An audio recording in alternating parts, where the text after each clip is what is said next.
Hello.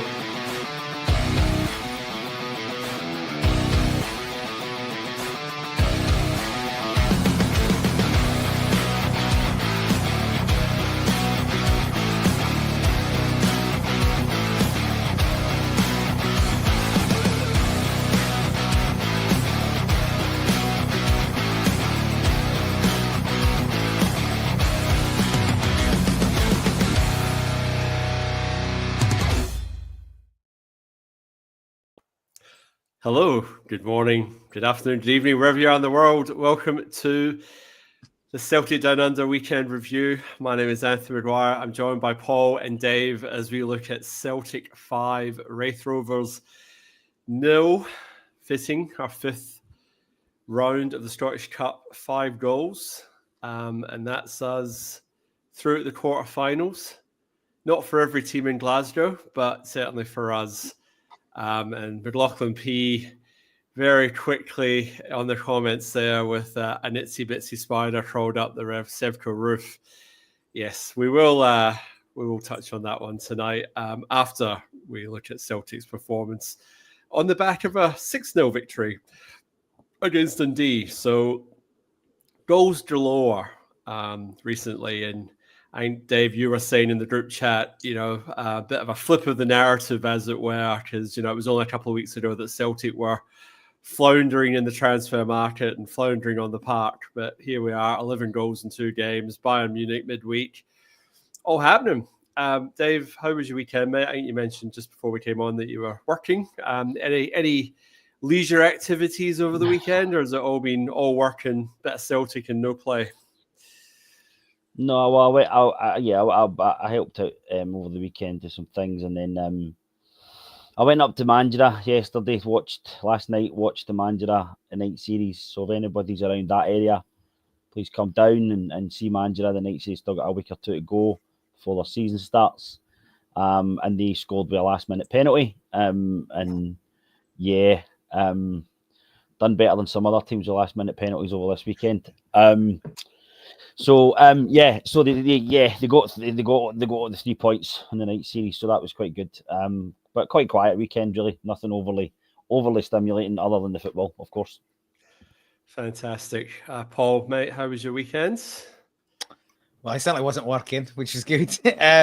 Thankfully, pretty cool, quite relaxing. Had some friends round for lunch on Sunday. We're going to go out and meet them somewhere and introduce our dogs to their new dog, their puppy. But it was another reasonably hot afternoon, so we decided to sack that idea off and just invited them round here. So dogs had a little bit of play date. We had a bit of chat and a bit of Thai food, which was delicious. And then Sunday, me and my wife went out for a little lunch. I think Sonny's in Mount Hawthorne. Yep. They were doing collab with Alberta's from Bustleton, which was a nice little clash of quality chefs from WA. Pretty nice lunch. And then other than that, just obviously watched the game. As we were saying, really late, 1:30 kickoff for us AM. So try to get a bit of a nap in, then woke up.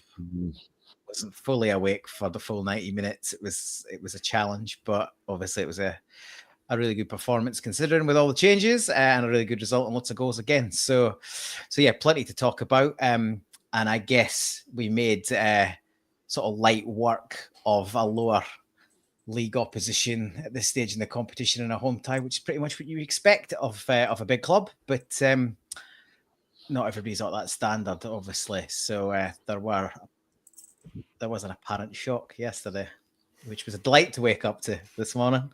I think we'll all agree. Yeah, well, I was telepathic because I woke up at 3 a.m. and I don't know why, but I did. And I checked my phone and then I saw the result and I was like, oh, you dancer. And then I had to stroll Twitter for about half an hour before I could go back to sleep because there was obviously, you sort of have to do a bit of a double take and go, is this somebody winding you up? And it's like, no, actually, this is legit. Like, they actually did lose 1-0 to Queen's Park and they did miss a penalty in the 97th minute. And then also 2 corners after that. And it was world's softest penalty anyway. But yes, definitely. One for the, especially since it's 25 years since Inverness Tally Thistle did us over. This is the new, this is what we'll be looking at for the foreseeable future. So unlucky. I had a couple of fringe shows on Friday night, which was good to go and watch. I got dragged on stage again. I was like second row from the back, so like I don't know how it happened, but the next minute I was on stage, so that was fantastic. And had a lovely little Indian at Saumas. That was nice. And then on Sunday, my life flashed before my eyes as I tried to roll an 80-kilo concrete table up the stairs. Got 2/3 of the way up the stairs, and then it was like Indiana Jones with a boulder coming back down, chasing me. So lucky to get away with a bruised toe and a bruised ego. But thankfully, nothing else, but that could have gone quite bad. So a bit of a mere culpa to my wife. If you're listening, sorry, I damaged the table, but thankfully we are all in one piece. That's what matters, and Monty's okay as well. That's what matters. Anyway, did your wife tell you not to do it? She wanted to get pay two guys to come and lift it, and I went, no, we can do this. Yeah. Like I say, they were 2/3 of the way up, but then just ran out of puff. But anyway. Yeah. Unlike Celtic, plenty of puff from them at the moment. All right, I digress. Anyway, Mido Vietnam, how you doing, buddy? He's saying, why are we all smiling today? Well, I think the answer to that is pretty obvious. We're through to the next round, and the Huns aren't. So the treble is well and truly on. Dave, 9 changes. It's probably easier just to say that Callum McGregor and Dyson Maeda, I think they were the two that retained their positions in the team. Dyson, obviously, unfortunately suspended for the first leg of our knockout qualifier doubleheader with Bayern Munich, which is a travesty, but it's modern football for you. But 9 other changes. So we had Sinisolo in goals. We had Scales and Dane Murray, centre halves. We had our new left back, whose name escapes me at the moment. Griffith Schlupp, that's it. Sorry, thank you. I just escaped me for a second there. We had Ralston at right back. We had Yang on the left. We had Kuhn on the right. Yes, Kuhn started. Bernardo in the middle with Luke McCowan, Cal McGregor, and then Maeda up front. So obviously 9 changes, Dave. Obviously we're playing lower league or, not Premier League opposition. I know you sort of say that we're always confident we're going to 3 points, but what were you expecting performance-wise? Because obviously when you got the team like that and you put in some players who haven't really featured for Celtic, goalkeeper, centre-half, what were your thoughts? We knew Sinisolo was going to be in goals anyway, and I did expect the changes. I'm not sure that I expected both Trusty and Cameron Carter-Vickers to drop out. Maybe Cameron Carter-Vickers, but maybe not so much Trusty. But, wrap them in cotton wool for Wednesday, for tomorrow. Absolutely. In regards to the overall performance, I think we probably couldn't, but given the team selection and what was coming up on midweek, we couldn't really have asked for much better. We, like I said just before we come on, we dominated without totally running over the top of them, which I think might be a benefit in going into Wednesday, because we won't be as exerted as we might have been if it had been a really kind of 100 mile an hour for the whole game, and we were just totally running right over the top of them. We kept it very, very disciplined as well as being dominant, I thought. And I think that's a real feather in the cap to the boys who'd come in and are not first team starters, specifically Dane Murray and Yang, because I think both of those guys played very well. Yang takes a bit of a beating from a lot of people when I was listening to a very prominent Glasgow-based phone-in show, football show over the weekend. I was listening to the podcast, and one particular presenter on that just gives Yang absolute dog's abuse all the time. And something in Yang, is he as good as the other options we have there? No. He's a different type of player and a bit younger. That's got to be taken into account. But yesterday, he was very good. I thought 2 assists, 1 goal. You can't really ask for any more than that from a wide player. And overall, I was quite impressed with Jeffrey Schlupp as well. I thought once he settled into the game, he was getting forward well. He was getting into the right positions. Seemed to be covering Callum McGregor's position quite a lot, I thought, when I watched this afternoon, because when Callum pulled out and went left or right, he seemed to come in centrally and sit in that space, so that if we did get hit on the break, the two centre-backs could go wide and he could sit in the middle. I don't know if that was just natural or if that's part of the... Cause I've never noticed Greg Taylor being that centralised. He's more coming in off the inside left. So I don't know where that came from, but it seemed to work yesterday. And overall, we're scoring some really good goals at the moment as well. Through the week, we what was it? I heard someone say it was a goal of the year competition in the second half. And then they weren't as spectacular, maybe, but the passing and the movement on Sunday morning here for the game and the goals was really, really impressive. And Dyson Maida doesn't look out of place up front. Just doesn't. He knows where the runs to make, and I wonder if until we get another striker in, which we will, we need another striker. No, I don't think anybody denies that. But until that, then if he is going to play, and kind of especially in the bigger games up there, or maybe when we need that smaller striker, I think he's going to fit right in. I think he's going to, because his movement and his finishing is getting so much better. He's no panicking on the ball that as much as he seemed to maybe the past couple of seasons. His final ball seems to be better. That first goal he took really well. He gave the keeper the eyes and knocked it to the side. I don't really have a bad thing to say about anybody on the pitch yesterday. Yeah, no, like I said, it was definitely very comfortable, and I guess it's really what you would want in this sort of fixture, Paul. Avoid any major injuries. Obviously, Bernardo did go off, which is a bit of a bummer. Hopefully, it's just more of a precautionary thing. But stats-wise, our usual 75%, 7 shots on target to their 1, 7 corners to 2. It's all very comprehensive reading, and apart from that, since Solo sort of had that one sort of save that he made, that he sort of probably made it a little bit more spectacular than it maybe needed to be, and then he punched 1 or 2 from a couple of corners. But it was a relatively easy day at the office for the defense. What were your overall thoughts with the performance? Because obviously, drifted in and out a little bit, as did I. So before we get into the goal specifically, what were your thoughts? And what are you thinking?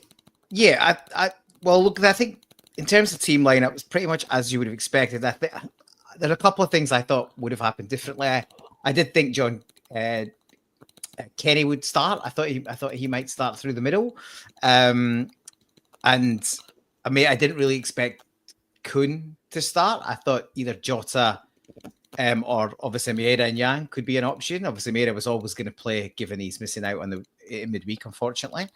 So Johnny Kenny was a little bit unlucky to not start, but obviously you can't really.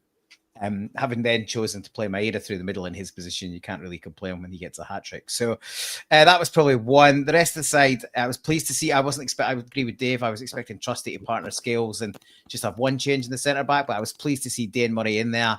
We've obviously recalled him from Queen's Park. They didn't need him for their cup tie, so he was allowed to return to Celtic. And and clearly with Stephen Welsh going out and obviously Navrosky's down the pecking order, you want to see a player like Dane Murray get some time, and because he was a massive prospect before the ACL injuries, and then he's now 21. If he's going to make it at Celtic, it's going to be in the next 12 months or so. So great to see him get some game time, particularly after what happened to him at Villa Park. I thought he was assured. Yes, he wasn't asked to do much, but he's clearly a footballer as well as a centre back. He can, his passing was good. He looked comfortable on the ball. Generally, I thought we, as Dave sort of touched on earlier, we sort of controlled it without really sort of, as I say, first half not really running over the top of them. There was other chances, but we could have been further ahead. But I thought second half we sort of turned the screw in and obviously got further ahead and could have even been more comfortable. Yeah, I thought it was as good a performance as you would expect. It's like nine changes. You expect a little bit of disjointedness, and maybe that's partly why we didn't completely run over the top of them. It sounds a bit daft saying we didn't completely run over the top of them when we won 5-0. But I think if there'd been fewer changes and there'd be a bit more fluidity, it could have probably been 7 or 8. So that's probably the difference there. And yeah, I was pretty impressed with Schlupp's first start. Dave touched on he found himself in covering Callum McGregor. I think obviously that's the remit from that position. Obviously, Greg Taylor drops in midfield and adds the extra man, and I think he was obviously given the license to do that as well. And in Brendan Rodgers' post-match interview, he did mention that second half, Schlupp was just sort of learning some of the positional movements and combinations, but sort of was picking that up over time. Obviously, he's only been in the building a few days. But yeah, I thought he put in an accomplished performance and will prove to be a good addition. Yeah, I mean, like I said, it's good to give everyone some game time, and yeah, Dave Murray. Yeah, I mean, fantastic that he's getting an opportunity, and for me going forward, and I'm sort of probably going slightly off a bit of a tangent, but he really should be the backup to Cameron Carter-Vickers. Stephen Welsh has been our backup right-sided centre half, but Stephen Welsh is now, what is he, 24 now? Like, he's probably at an age now where he just needs to go somewhere and play first team football. He's probably not going to make the grade at Celtic. So are you better off moving Stephen Welsh on, creating that opportunity in that spot for Dane Murray, knowing that Carter-Vickers isn't going to play a 60-game season. So he will develop, he will get game time. And Rodgers obviously fancies him as a player. So I just think that might be the mood music going into the end of the season, is that, we might look to move, because by all accounts, Welsh is doing all right where he is on loan. So, it might be a case of that they can make a deal there, and that allows some development of players. And it's the same with Yang. Like, he needs game time to develop, and these are ideal games for him because, all right, not a strong opposition, but, that was probably his strongest showing that he's put in a Celtic jersey, a goal and 2 assists. Yeah, right, you can only play against what you're up against, but it's just showing that, yes, there is a player there. He's just going to take time to develop. And we're very quick to jump up and down when we don't develop talent, and we're always constantly buying players in. But this is the beauty of the squad that we've got, is that we have the ability to bring players in and really sort of utilize the squad in these situations. So I'm quite happy that Rodgers did that. And obviously it bore fruit in the sense that, we got the result we were after, and, our major players were rested or, had limited impact. I mean, in an ideal world, Cal McGregor would also be rested, but he did come off halfway through the second half, so probably as good as you're going to get with Cal Mack. Dave, it didn't take us too long to get on the score sheet. Our first goal was obviously Dazen Maeda, but just before that, Kuhn obviously cuts inside and has a shot which I think just sort of whistles wide, and you can sort of tell that, early doors that we were on it, and it didn't take too long. Bit of interplay between him and Luke McCowan and Bernardo that ends up with the defenders getting drawn towards Bernardo and leaving Maeda with enough time to look up and pick his spot. So 1-0. Talk us through the goal. Was there anything in particular that sort of caught your eye with the first one? What caught my eye with the whole game, but yeah, what caught specifically the first goal was how we are doing the counter press. Really, we're getting that back to the level it should be. When we're losing the ball, we're absolutely swarming. We're going 3-4 men round the player to get the ball back as quick as possible. So when the ball breaks off Maeda at first, because it's not his best touch when it's laid into him, it comes back to the Raith defenders, and I think it's McCowan and another Celtic player who are right on top of it to knock it back through to Maeda. So that struck me quite quick. And Maeda's positional sense, he just stays where he is. He makes sure he gets himself in front of goal, gives the goalkeeper the eyes, as he knocks it past him with his left foot. I don't think you could have asked for a better start. Like you say, Cocoon had come in and whistled that past the post. I think there was a free kick in the box, wouldn't have stood anyway. But it showed the intent, and it showed that in the middle of the park, when we are on it like that, and we are using those quick 1-2 touch balls forward and layoffs, we're very, very hard to stop, regardless of who we're playing, because they're all the midfielders, especially in the front three, whoever they tend to be, are on the same page. They know the positions they should be in. They know the traps to be setting, and they know exactly how and where each player should be expected to be to make that layoff.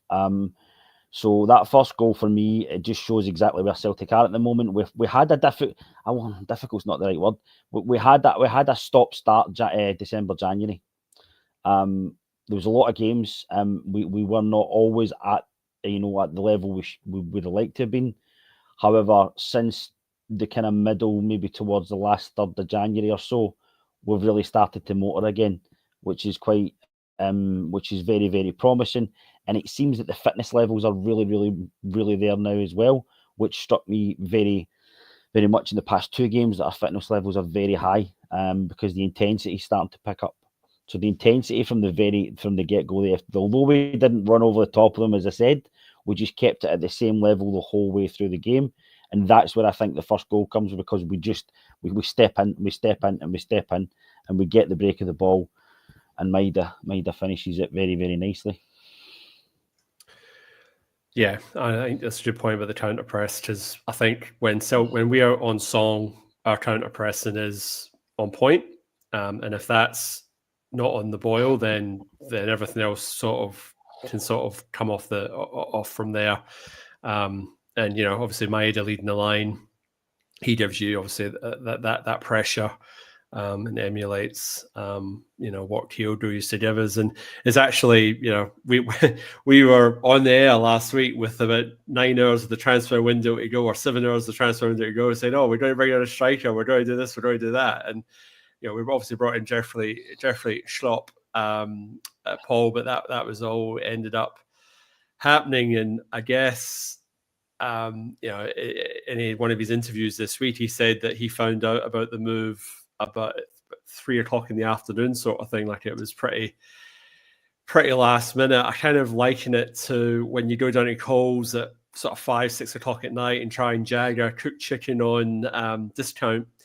At the end of the day, if you get one, it's great and it's a great meal. But if you don't, you kind of go home hungry and a bit disappointed. And it's kind of a bit like Celtic's sort of transfer policy at the moment. It's like, great if it comes off, but you're basically begging for scraps at the table to see what falls out the woodwork. And a little bit of a concern, if I'm being honest. I won't try to take too much of a sort of shine off, the fact that we've kicked 11 goals in the last 2 games, but you still have to point these things out. And I kind of feel that,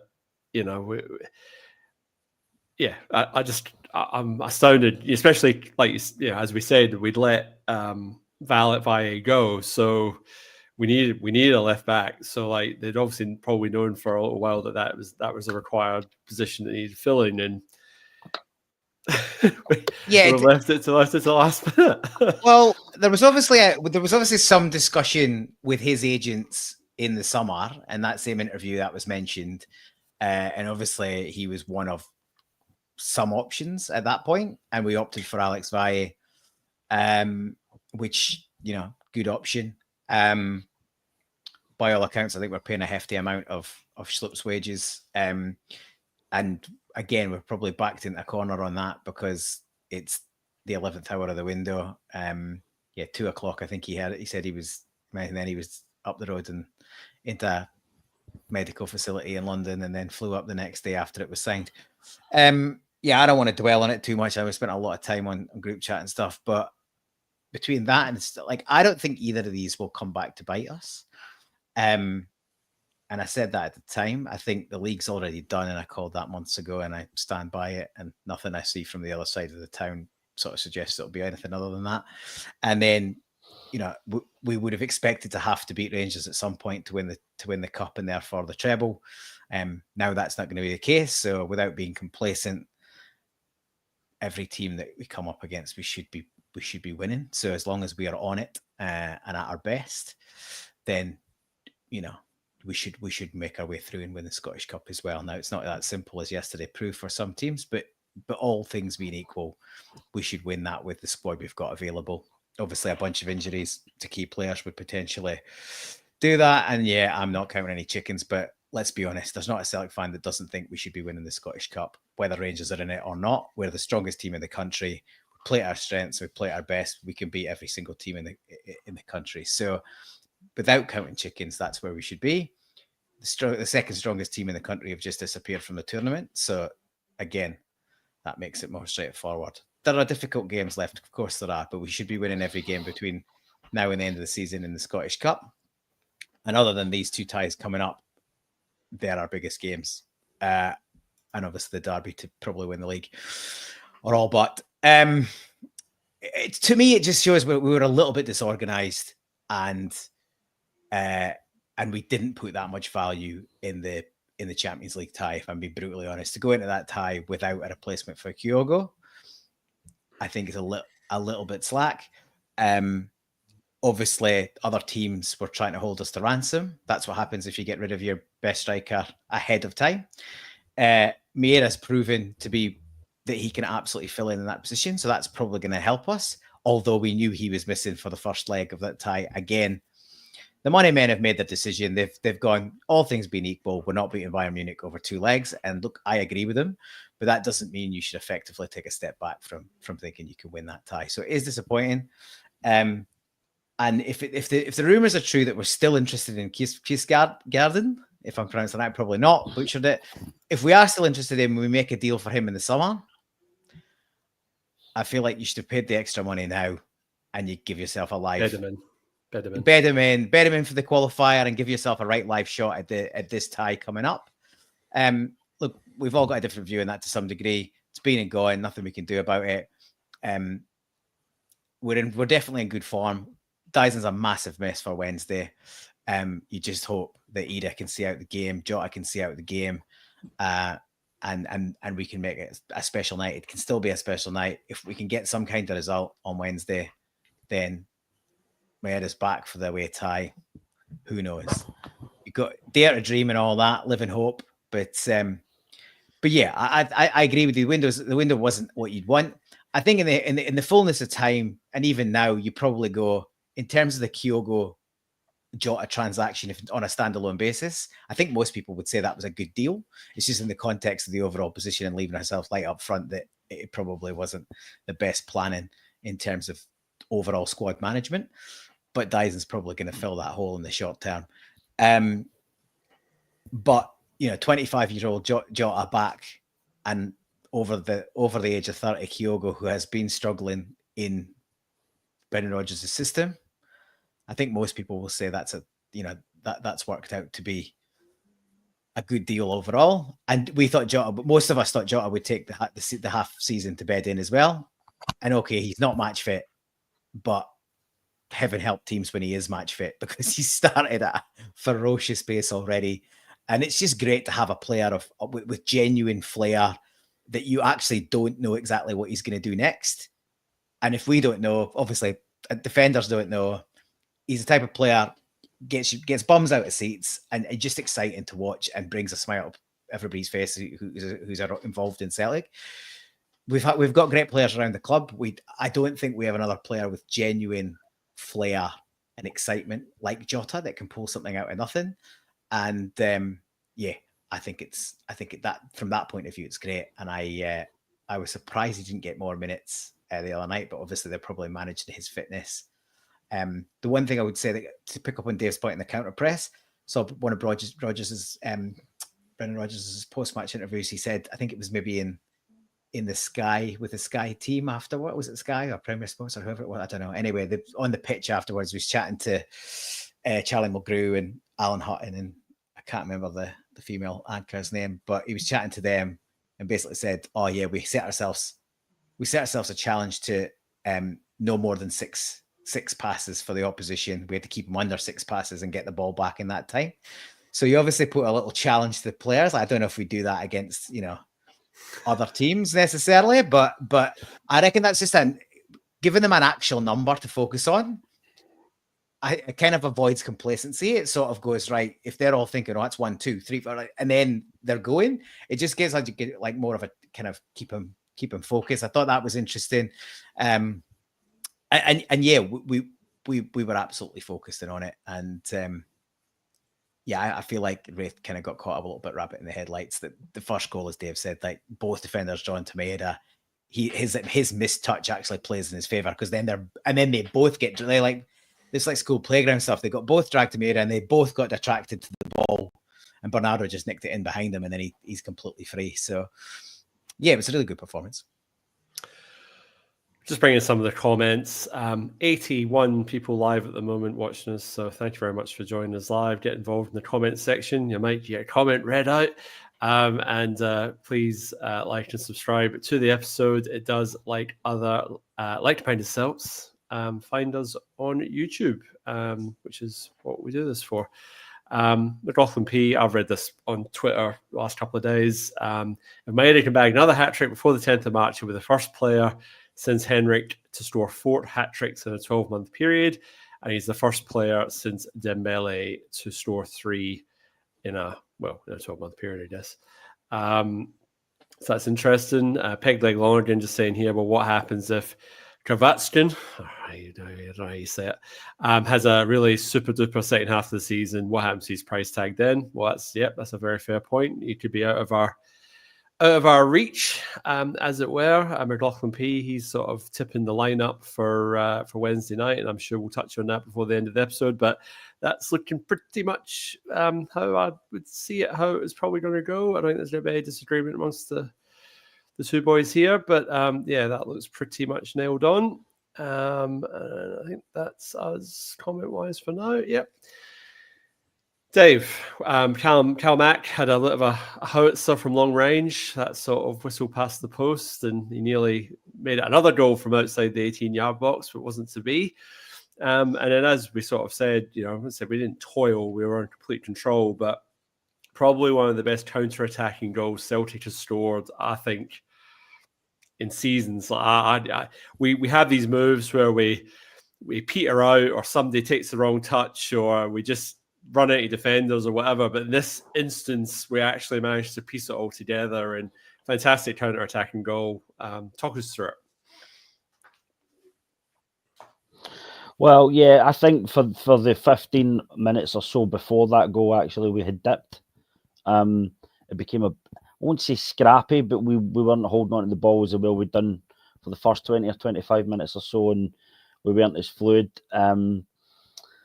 And it did kind of seem, actually, at one point, it's difficult once you know that you score just before halftime. When you rewatch it, you go, it's coming, so it's no as anxiety ridden. But if you were looking at that, and as I say, I was dozing off in between all these goals on the live showing, so I wasn't totally aware. But you were looking at it going, it could have been one of those games where we went in 1-0 and we should have went in 2 or 3-0 up, because that's happened this season already. We've not got that second goal, and we've come out, and it happened again in the cup tie against Falkirk, which I was actually at when I was back in Glasgow.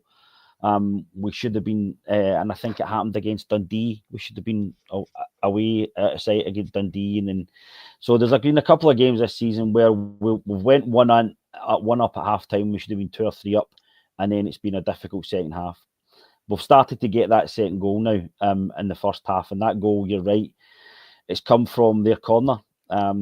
Seen the two corners Sinisalo had to deal with, he dealt with really well, I thought. But listen, to be totally honest, I'm a goalkeeper, so goalkeepers union here. But he got 2 good fists on them when they came in, and he got the fist came out, and we broke really well. I thought the ball to Yang, which I think was from Kuhn. Might have been from Kuhn, was a great pass, was a fantastic pass.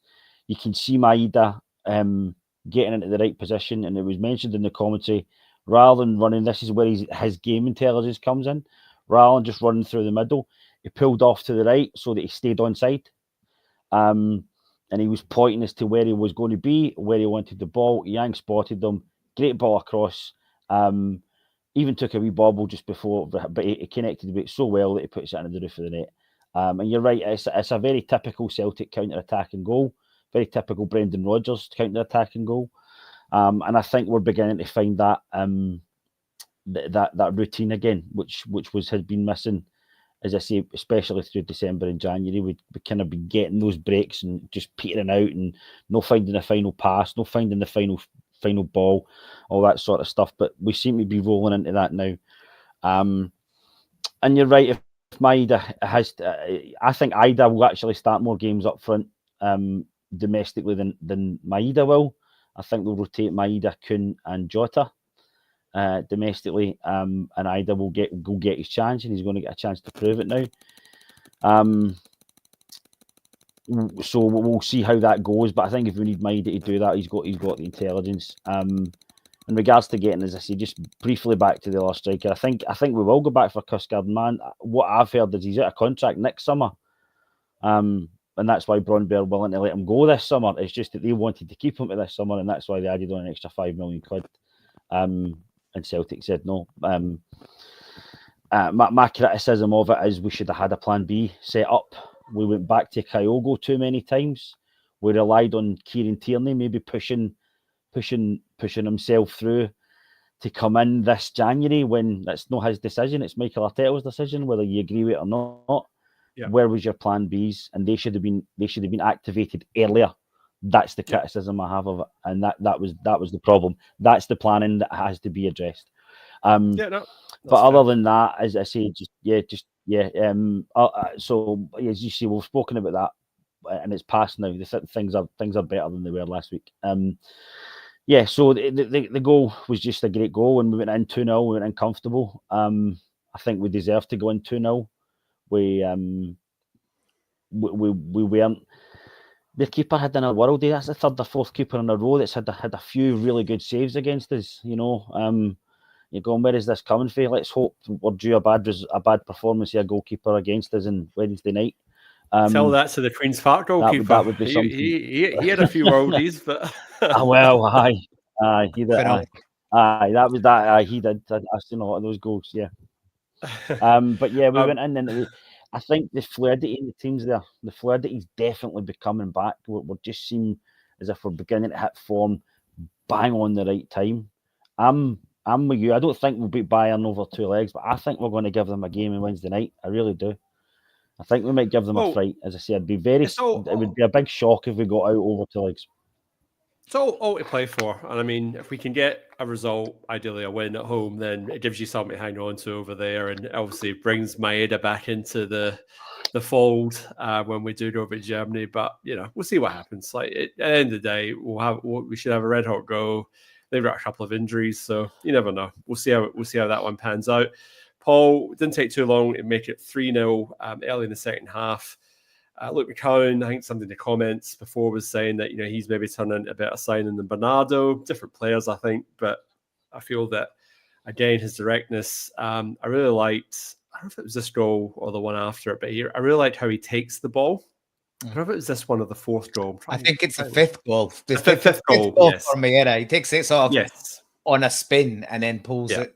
And then, but we'll get to that. But so McCowan, I was a little bit critical of him, not hypercritical, but I was a little bit critical of him, and sort of saying that he's probably, he's got away with less flack, deservedly so, because he's stepped up and he's come in for a lower fee from a smaller club. He's a fan as well, but he's had up and down performances in terms of his ball retention, but he's absolutely a positive player that stuff, he comes alive in the final third and stuff happens from his movement and from his forward passing. This one's quite interesting because he starts with the ball way out on the right hand side. I think he feeds it back in from near the corner flag, and then he just, again, like, this is one of his sort of trademarks, is he doesn't stand and watch. He's on the move, he's difficult to pick up, and he's always looking for space, either to help somebody out and pull players away, or to get into a dangerous area and receive the ball himself. And that's what happens here. He basically tracks his run from the corner flag back through the box. The ball's sort of circulated back from where he's played it on the right wide position all the way across the pitch to Yang. Yang just he does what he hasn't always done. He sometimes overcomplicates things and decide, is he coming inside? Is he going outside? He gets squared up. He gets closed down. He gets shut out. He just receives the ball on the left, on his left foot, and just goes, I'm just going to the byline. He pushes it past the defender, hits the byline, and smashes it into a dangerous area. And McCowan, by this point, is drifted towards the front post. And I'm still not 100% sure how it's made its way to the goal. Like, I think I've watched that multiple times. I can't decide if there's deflection or not. Mikey Stewart wasn't sure either. He was he wasn't. Deflections and no deflections. And I think he just gets a good little contact, a clip. And if it doesn't take a deflection, it's a brilliant finish because he's just lifted it through sort of over defender's leg and past the keeper and into the far corner. If it does take a little deflection, then it's, we can't pick it up on the TV screen. So, he's we say the old thing, he's gambled, he's bought himself a ticket and he's got a winner. It like that was what, the 47th minute or something. Yeah. Like it pretty much, if the second goal right on halftime doesn't kill the tie, and it probably does, this absolutely does. And this is another reason why there was some drifting in and out of consciousness ever so briefly. I was awake for most of the half, but every so often I'd find myself nodding off and have to wake up again.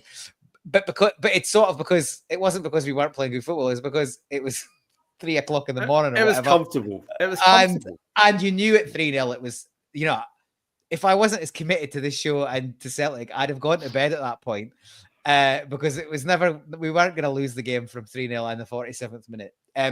But obviously, being the true professional that I am and a dedicated fan, I continued to stay out and watch the rest of the second half. And it was, I'll be honest, I missed some of the substitutions happening. I was like, oh, he's on now. But, we find that, it's like, oh, hang on, when did he come on? Well, we scored another goal before we started making some substitutions. So 56th minute, Yang with an absolute belter of a finish, I must admit, Dave. I mean,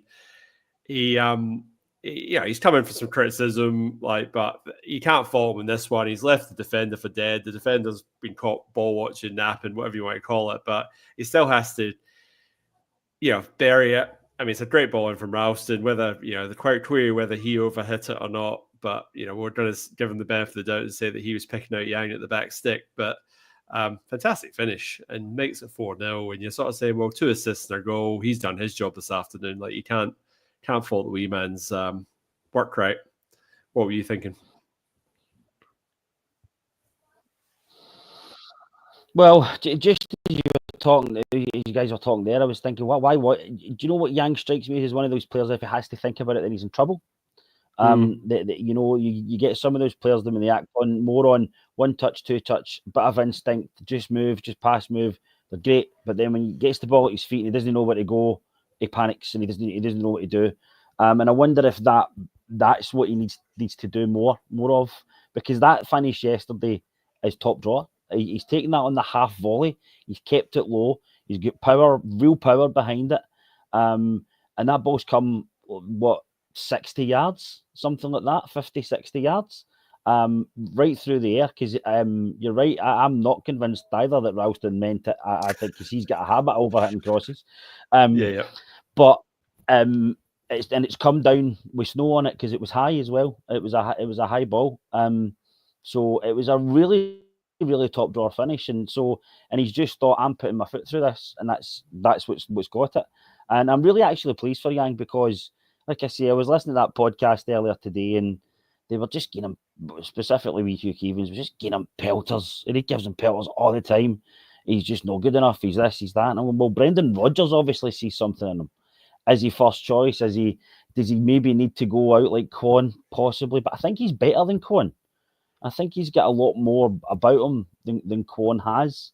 And I think if you could get a wee bit of confidence in him, he's only 22 or 23 or something like that as well. It's not as if he's 27, 28.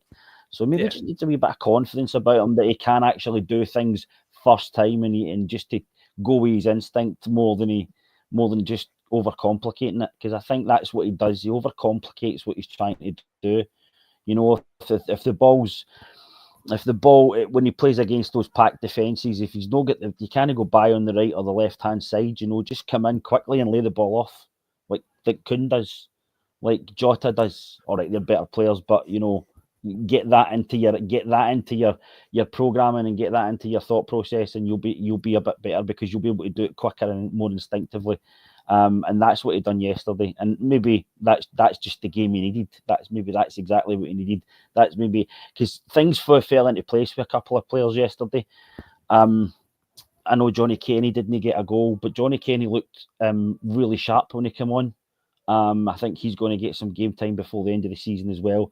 And I'm just wondering if, and I don't think it was by design, I think it would be purely coincidental, but maybe the fact that we didn't get that striker that we hoped to get, it might just give a couple of players a chance that weren't going to get a chance.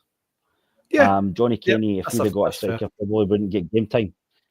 Might have went back to Shamrock already.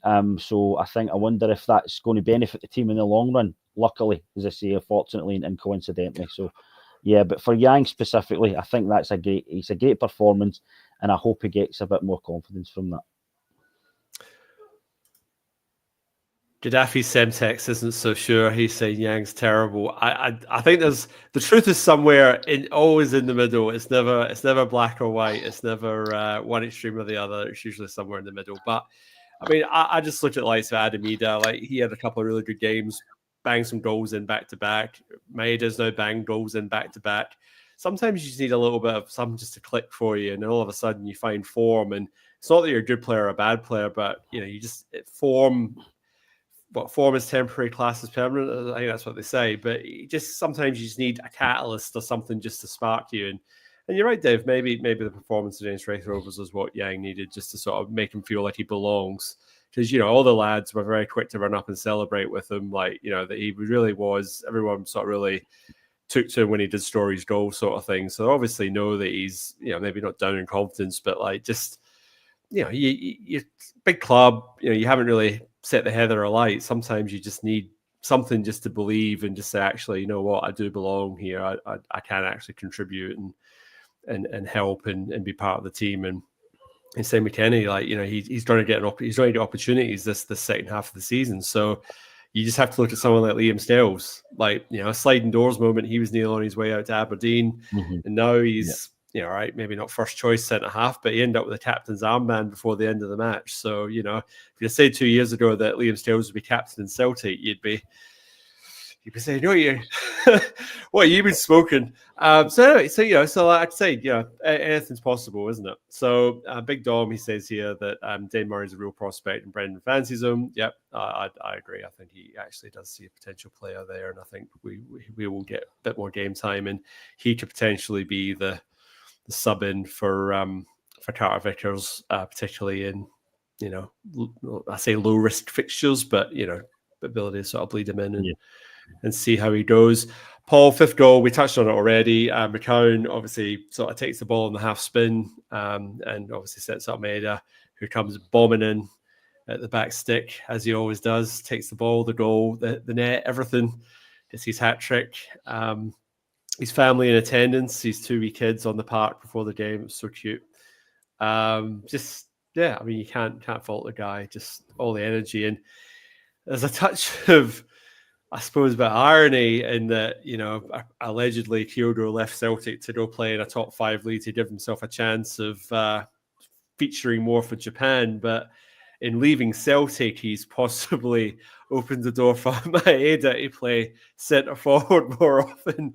And if he's banging in hat tricks, I dare say Maeda's going to retain his spot in the Japan lineup ahead of Kyogo. So, I mean, sometimes you've got to be careful what you wish for. But, obviously, I wish Kyogo well and hope he does well at Rennes, but he didn't get on the other night and they won again. So, interesting times in which we live. But the fifth goal, and then we better start wrapping it up because we're fastly approaching the hour mark. Yeah, it's by this point, obviously, I think Raith Rovers are they're all over the shop at this point. And as you say, ball fed into McCowan. He's on the move again, as we were talked about earlier. And he just sort of receives it and he's already on the half turn. So a little pirouette, gets himself to the byline, and then gets his head up, which, we're sometimes a bit critical of players that get themselves to that, into that dangerous position and just don't look up and just hit it into an area and hope for the best. He gets his head up and he sees, he sees Maeda coming in, and I'm sure that's what he's expecting. But it's a brilliant delivery. It cuts right in, but like there's a lot of players in that box at that point, and it just cuts in between the keeper and the defenders coming backwards. It's a hellish ball to defend against.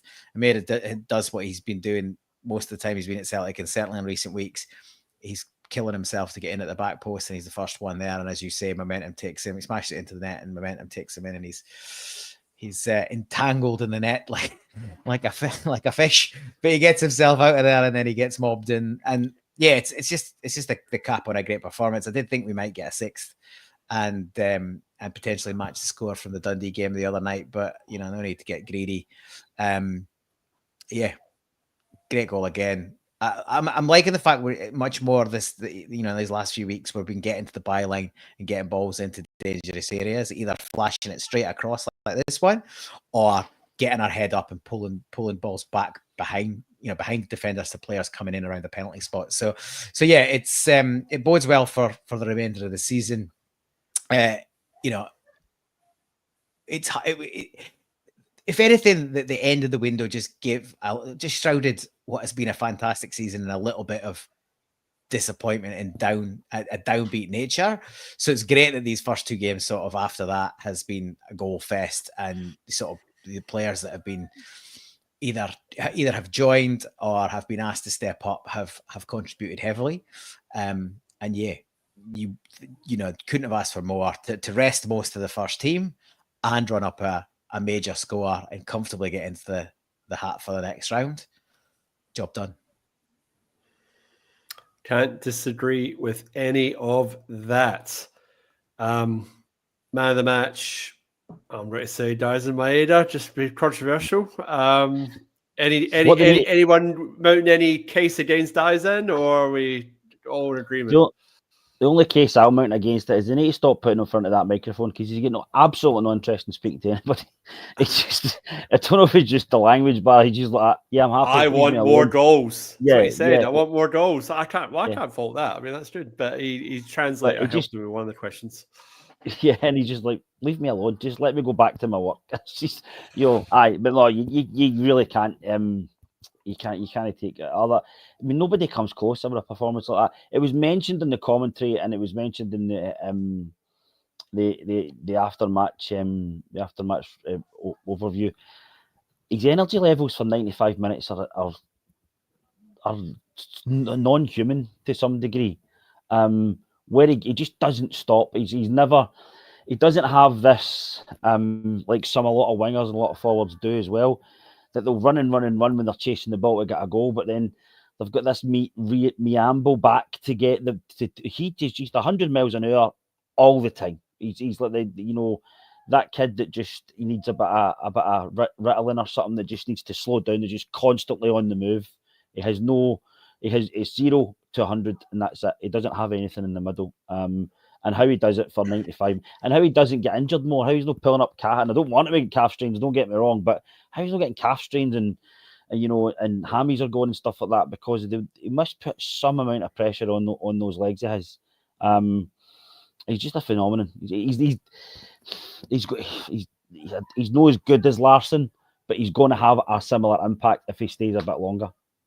He's not going to be as good as Henrik Larsson, but he's going to have that kind of impact. Last time hit 50 goals, or just over 50 goals now. So I mean, he's halfway there to that 100-goal tally. Yeah. We sort of use as a bit of a yardstick. Paul, he's got 2 years left in his contract at the end of this season, so he's signed up till the end of 2027. Should Celtic be trying to extend that a bit further? 100%. Give him a contract till he's 35.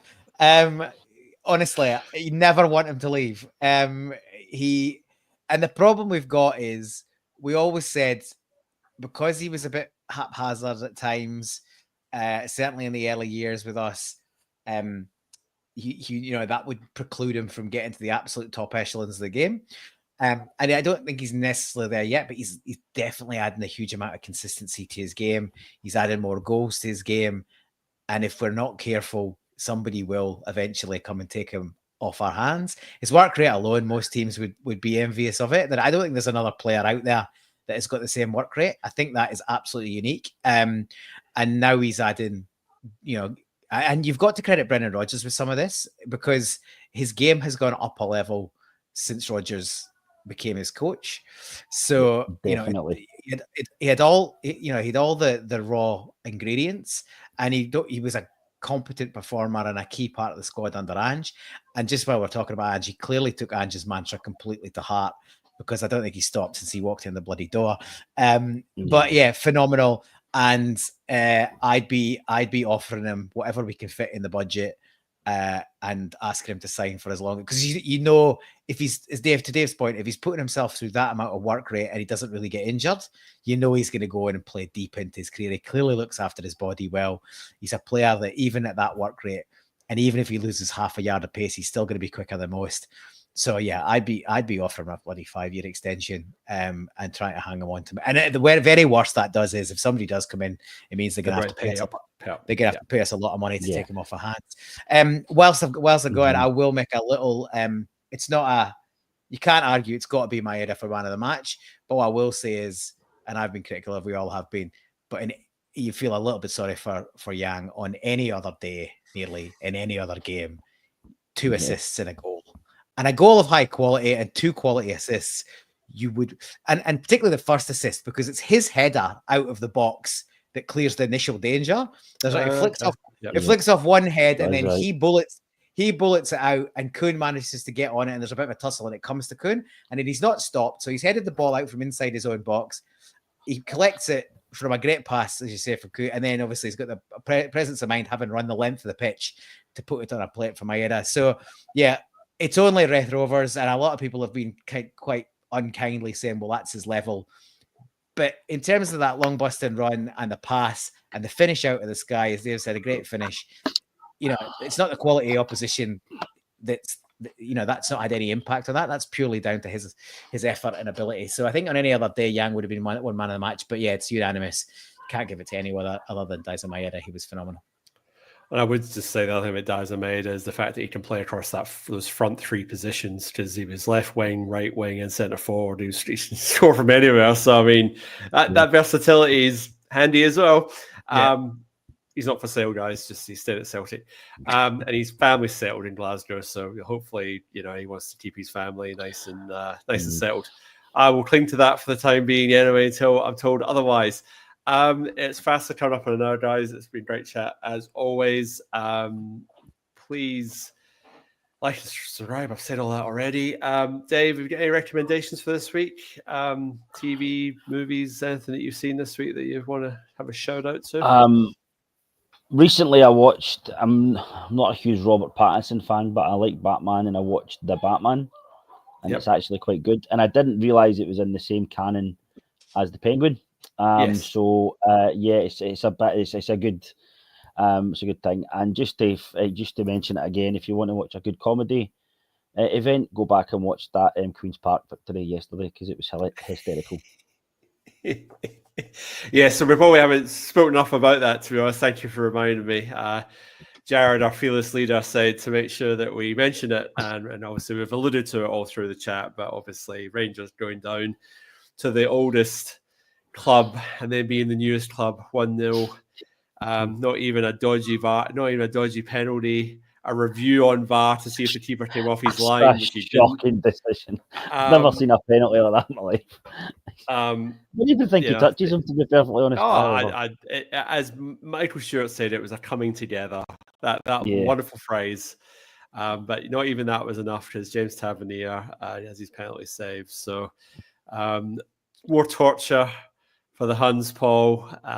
Can't sack their manager. They haven't got the money to sack him. They didn't have money to sign Lyle Cameron from Dundee. So if they haven't got 400,000 for him, then they haven't got the millions to get rid of Voldemort. It's just, I mean, the banter years, the banter weeks just so long, because, a couple of weeks ago, as Dave was saying, they were looking all right and we were a wee bit shaky, and now all of a sudden, it's just back to status quo has been resumed. Yeah, it's fantastic. As I said, woke up this morning, my first thought was to go check the rugby result, because I thought we'd probably lose, but get it checked. Meanwhile, messages are coming in going, what a marvellous start to the day. And I was like, well, this isn't about the rugby. And sure enough, it wasn't. And I had to go and look at it. And I was like, oh, Jesus. And then I watched the highlights. And my favourite bit is probably the Chelsea, 30 million Chelsea target, Jeffy, turned inside out for the goal. I was like, and they've told themselves that Chelsea want to pay 30 million for it. They're absolutely mental. But they're also broken. Like it started the usual chat forums stuff started to drift out onto social media. There's lots of stories of Celtic fans in their workplace don't even tease them anymore because it's so routine. But yeah, I think that's only the third time across the two clubs' history that they've lost to lower league opposition. One was in the 19th century, and the other was at the beginning of the 20th century. So it's been a long time. I actually thought Hamilton, but I think Hamilton were in the Premier League when they beat them 1-0 in, I think, 1989. 1967, Berwick Rangers beat them. That was the other one. In 1891 or something. Bizarre. I think it may have been Queen's Park that beat them then as well. But yeah, great stuff. They're thoroughly broken. They want him gone. As you say, they can't afford to get rid of him. So yeah, long may it continue. Great stuff as usual. Musical recommendation for me, Paul? No musical recommendation this week, actually. Like I've got a few gigs coming up, so I've been doing my little homework on those bands. So I've got two telly recommendations instead. Mentioned this show before, but the second season has just come back in the last couple of weeks. Severance on Apple TV. I just watched the first. So when I recommended it before, I was only sort of halfway through season one. It's a slow burn, but phenomenal end to season one. If you watch that when it was launched in 2022 or something, I think you've pretty much had to wait 3 years for the second season to start. The way telly goes these days, like it's not. It used to be like a season was every year, but now like you can wait 2.5, 3 years between a season. Well, it's like, you can't remember what happened. Obviously, writer strike hasn't helped with stuff like that. But yeah, season 2 is out. Luckily, been able to watch it pretty much back to back. I've only watched one episode, but it looks like it's going to be another quality season. So yeah, give Severance a crack. And the other thing I've started watching the last week, and I'm just about old enough. Well, I am old enough to remember this happening. I was a kid, but Lockerbie, the dramatization of that story. 3 out of 5 episodes in. Colin Firth playing the lead, family member searching for the truth.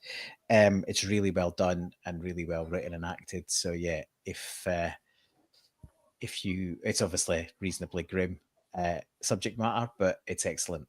It's excellent drama. So whether you are completely across that story or not, I think it's worth a watch. So yeah, Lockerbie. I think it's called Lockerbie with the subtitle "The Search for Truth." But yeah, give it a crack. It's on Binge and Foxtel here. Yeah, I started watching Black Doves last night, so that's Keira Knightley and Ben Whishaw on Netflix, and yeah, one episode of one down, and yeah, so far so good. Very good. It's I don't think it's right up there with Slow Horses, which I think is the best of that genre, but yeah, it's a decent show, and you'll rattle through it easily enough. It's binge worthy. And I'm ages with Keira Knightley, believe it or not. So there you go. There you go. She's wearing it better than you. Aye. Come on. My wife says she had a few wrinkles, so there you go. So you know, we'll leave it at that. We'll leave it at that. I've definitely got a few wrinkles. Guys, pleasure as always. We'll be back at Celtic versus Dundee United on the weekend. So another home game. So we'll be covering that one. I'm sure we'll all be up at 4 a.m. on Thursday morning. Yeah. Thursday morning. Yeah. Mm-hmm. To watch Celtic versus Bayern Munich. So hopefully, fingers crossed, 2-1 Celtic. That's what I'm hoping for. But you know, we will see. Thank you, everyone, getting involved in the comments section. It's great to have you all involved. We'll be back next week. And as per usual, all that's left to say is hail, hail. Cheers.